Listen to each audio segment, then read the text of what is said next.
अमेरिकी राष्ट्रपति ट्रंप ने भारत पर 25% टैरिफ लगाने का ऐलान कर दिया है। यह टैरिफ 1 अगस्त से लागू किया जाएगा। भारत द्वारा रूस से तेल और हथियार खरीदने पर अलग से जुर्माना लगाने की घोषणा की गई है। टैरिफ लगाने का ऐलान ऐसे समय किया गया है जब भारत अमेरिका में ट्रेड डील पर चर्चा चल रही है। अमेरिका ने यह कदम ऐसे समय उठाया है जब ट्रंप रूस पर 10 दिन के भीतर सीज फायर को स्वीकार करने का दबाव बना रहे हैं। ट्रंप भारत पर यह जुर्माना लगाकर रूस की अर्थव्यवस्था में मदद करने वाले देशों को एक संकेत देने की कोशिश कर रहे हैं। भारत पर टैरिफ लगाने की घोषणा के बाद भारत सरकार का बयान सामने आया है। सरकार का कहना है कि अमेरिका के इस फैसले के असर का अध्ययन किया जा रहा है। वहीं विपक्षी नेताओं ने इस मुद्दे पर सरकार को घेरना शुरू कर दिया है। पक्ष विपक्ष कुछ नहीं होता। जब अंतर्राष्ट्रीय कोई बात होती तो हम सब एक हैं।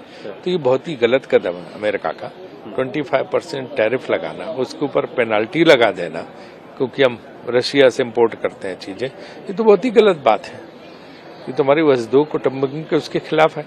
और हम तो अपना ट्रंप को दोस्त समझते थे, सरकार यही कहती, लेकिन उन्होंने तो बिल्कुल जो है एक तरह का तमाचा मारा है। भारतीय निर्यातकों को, भारतीय उद्योगपतियों को, भारतीय जो व्यापारी हैं उनके लिए बड़ा भारी नुकसान होगा इससे। जो भी ये मुद्दे हैं जो भी आएंगे तो सदन में उठाएंगे, तो संसद चल रही है ना। इतनी सारी दोस्ती है तो क्यों लगातार हमें जो है वो परेशान करने की कोशिश कर रहे हैं डोनाल्ड ट्रंप। ये बहुत ही गलत है, हम इसका भारी विरोध करते हैं। एक बार और ट्रंप सरकार, ये सारी बातें हुई थी, पप्पियां झप्पियां हुई थी, गले लगे थे, सब हुआ था। प्रेसिडेंट ट्रंप और उनका जो केमिस्ट्री बताई जाती थी, मोदी जी की केमिस्ट्री बताई जाती थी, कहा करते थे कि अच्छी केमिस्ट्री है दोनों की और हमारे स्ट्रांग एलाय हैं, स्ट्रेटेजिक एलाय हैं। मैं विश्वास रखती हूँ इंडिया यूएस रिलेशनशिप स्ट्रांग है, पर आज वो इस कगार पे है कि कल जब खुद प्रधानमंत्री मोदी जी ने सदन में कहा कि कोई थर्ड पार्टी इंटरफेरेंस नहीं था, उसी के 10 घंटे के बीच में ही उन्होंने 2 बार फिर से दोहराया कि मैंने ये करवाया है।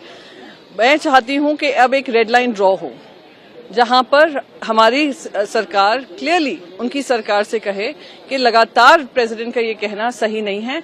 और आज जो यूनिलैटरली ट्रेड टैरिफ अनाउंस किया है, जब ट्रेड डील चल रही है, ये ट्रेड टैरिफ अनाउंस कर दिया है और किस शब्दों में उन्होंने ये अनाउंसमेंट किया है, ये दुर्भाग्यपूर्ण है। और आज प्रधानमंत्री को, जो हम लोग सब उम्मीद कर रहे थे प्रधानमंत्री जी जवाब देंगे सदन में आकर राज्यसभा में सिंदूर को लेकर, पर वो खुद नहीं आए। गृह मंत्री अभी जवाब दे रहे हैं।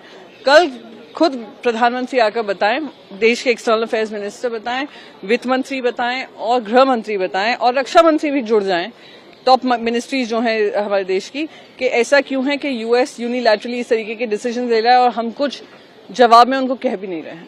अपमानित कर रहा है, कभी आसिम मुनीर को बुला के लंच देता है, कभी आसिम मलिक को बुला के लंच देता है।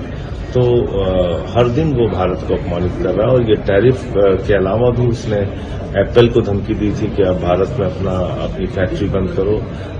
इसी तरीके से लगातार वो भारत के साथ एक सौतेला व्यवहार कर रहा है। तो मुझे लगता है कि अब तो कह भी चुका है कि आई लव पाकिस्तान, ट्रंप का बयान है। तो मुझे लगता है कि अब भारत को भी इसके बारे में सोचना चाहिए और प्रधानमंत्री जी को इस फैसले का पुरजोर विरोध करना चाहिए और हमारी आगे की नीति क्या होनी चाहिए वो स्पष्ट करना चाहिए।